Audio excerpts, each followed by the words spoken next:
Sukronillah. Yang saya hormati jajaran kepolisian Kecamatan Pringsurat beserta anggota-anggotanya. Yang saya hormati jajaran Koramil Kecamatan Pringsurat, beliau yang mewakili Babinsa Desa Soberjo. Yang saya hormati para sepuh dalah kasepuhan Dusun Mangli. Yang saya hormati tokoh masyarakat, tokoh agama Dusun Mangli. Yang saya hormati jajaran pemerintahan Desa Soberjo, Bapak Kadus, Bapak RT RW, Linmas BPD Dusun Mangli. Yang saya hormati semua masyarakat Dusun Mangli. Yang saya hormati grup seni Tumoto yang malam hari ini hadir dari Dusun Kalisat, Desa Kalimanggis, Kecamatan Kaloran. Yang tentunya malam hari ini memberikan hiburan kepada kita semua.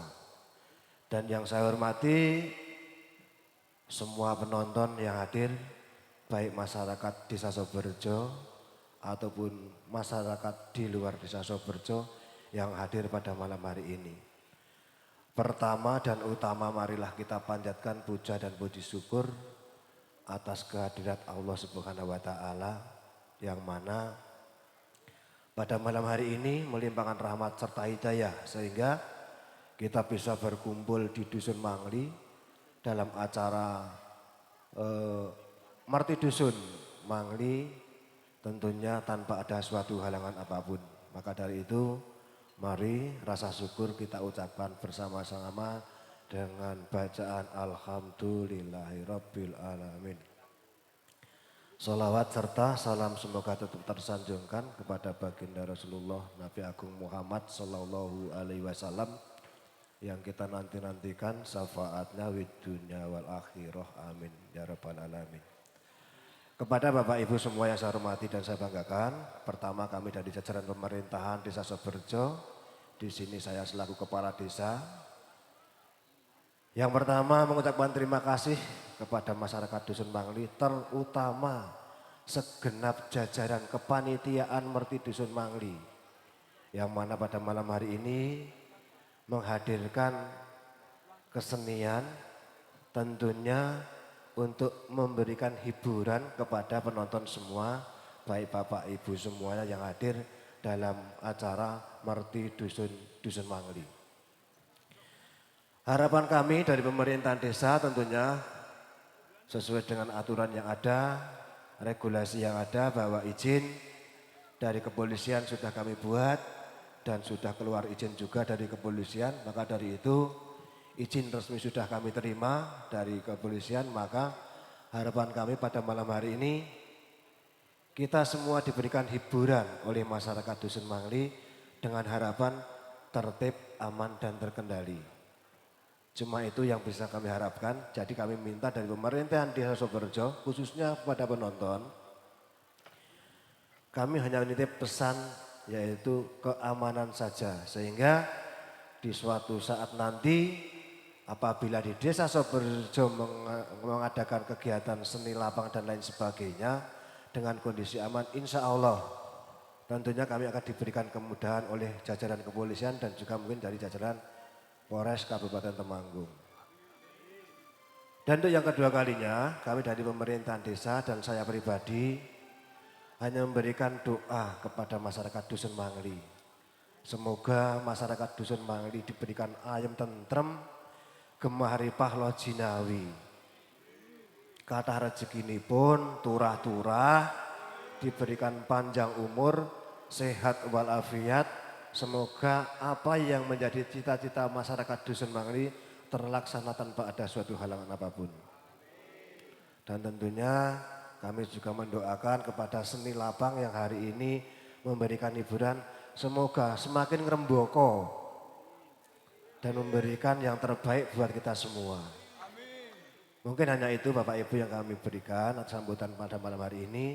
Tidak perlu saya panjang lebarkan karena masyarakat sudah menghendaki bahwasanya pengen mendapatkan hiburan. Dan malam hari ini alhamdulillah masyarakat Dusun Mangli sudah memberikan hiburan yang terbaik untuk masyarakat di Desa Soberjo. Saya akhiri, wabillahi taufik wal hidayah. Wassalamualaikum warahmatullahi wabarakatuh. Selamat menikmati untuk masyarakat Dusun Mangli dan warga yang hadir di acara malam hari ini.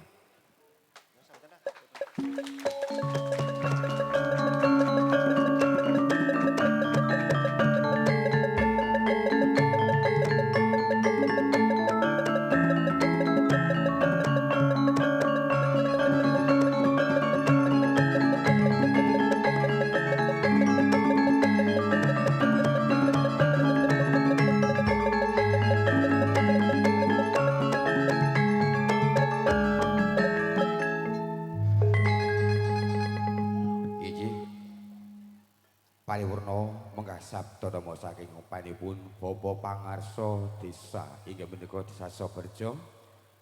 Mugi mawantu-wanti menika tansah kajiwa kasalira karesuk dhateng sedaya warga ageng masyarakat Dusun Mangli.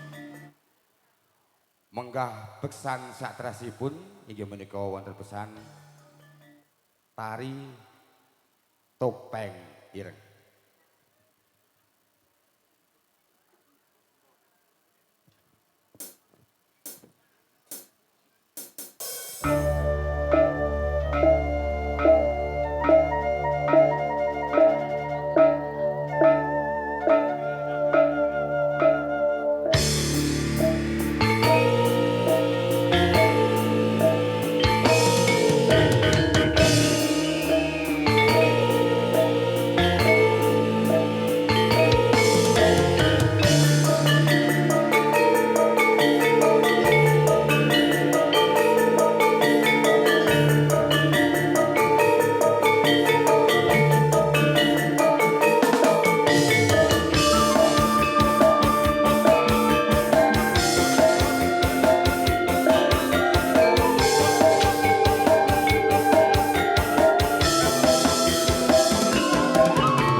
pirsa dumateng karo pamirsa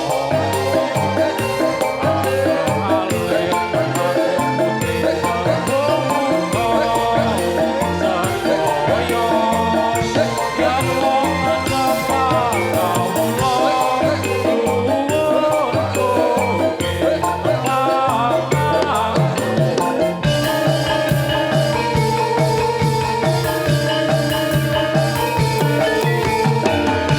Kula niki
Priki-prik kacang bawang, kacang atung, jero timbang golek alung balen rekasane priki prikacang atom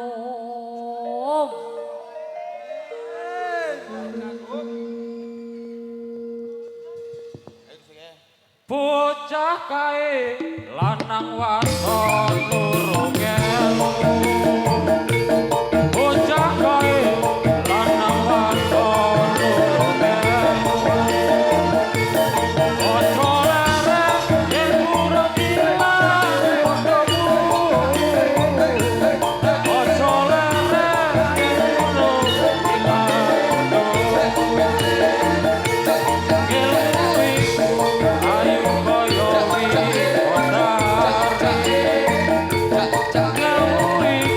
kaya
Inji sampun paripurna mengkah besan topeng ireng. Salajengipun inggih menika wonten besan